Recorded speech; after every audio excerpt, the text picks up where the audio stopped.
Marami sa inyo ang pamilyar sa kwento ng natutulog na prinsipeng ito, ngunit mas malaliman pa nating tatalakayin ito sa araw na ito. Itong si Al-Walid bin Talal al-Saud ay ang tinagurian na ang natutulog na prinsipe. Ito ay tila ba natutulog sa loob ng 17 mga tao. Nagsimula ang kwento ng binatang prinsipe nang ito ay masangkot sa aksidente nang ito ay 18 taong gulang pa lamang. Ito ay ng taong 2005. Ito ay nang siya ay nasa London pa. Agad na inuwi ito sa kanyang lupaing sinilangan at inilagak sa ICU sa Riyadh sa Saudi Arabia, kung saan mananatili ito sa loob ng sumunod pa na 10 mga taon. Sa panahong ito, naging diretsyo naman ang mga espesyalista sa totoong kalagayan ng binata. Ayon sa mga ito na hindi man imposible ay napakaliit na ng tsansa na muli ito na magising pa,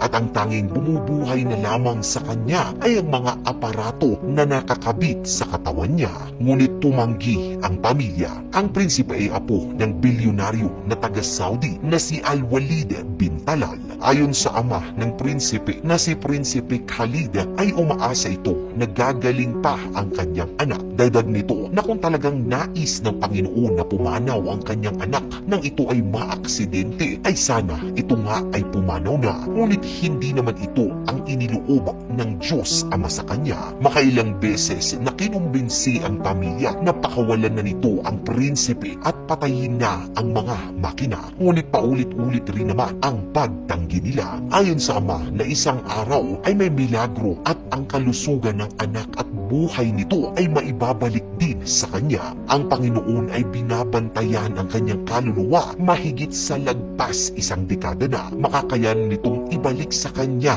ang buhay niya. Oktubre ng taong 2020, ibinahagi ng kanyang kapatid na si Prinsesa Noura bin Talal ang video ng kanyang kapatid na si Prinsipe Al-Walid na ginagalaw nito ang kanyang mga daliri. Ng taong 2021, lumabas ang usap-usapan na matapos ang lagpas sa 1.5 dekada ay opisyal ng pumanaw ang prinsipe. Ngunit mabilis itong pinabulaanan ng kanyang mismo na mga magulang. Ayon sa kanila na ang prinsipe ay buhay na buhay pa. Ng taong 2022, lumabas ang video na naigagalaw ng prinsipe ang kanyang ulo matapos na ayusin ito sa isa sa mga nurse na nagbabantay dito. Paminsan din ay nagagalaw nito ang kanyang mga kamay kapag siya ay kinakausap. Ngunit ayon sa mga doktor na malamang ito raw ay sanhi lamang ng mga ugat o mga nerves ng prinsipe at hindi ibig sabihin na ito ay nakakausap na. Ngunit ano nga ba mga Kajan Vlog?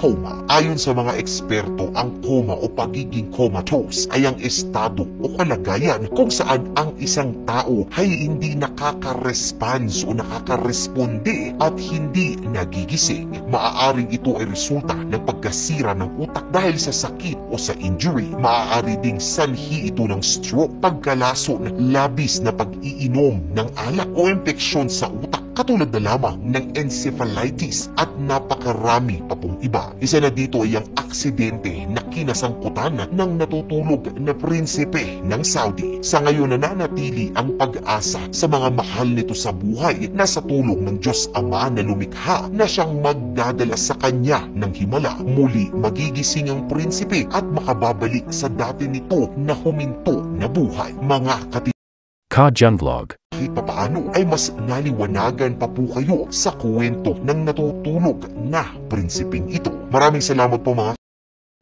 pagsama ninyo sa segment natin sa araw na ito.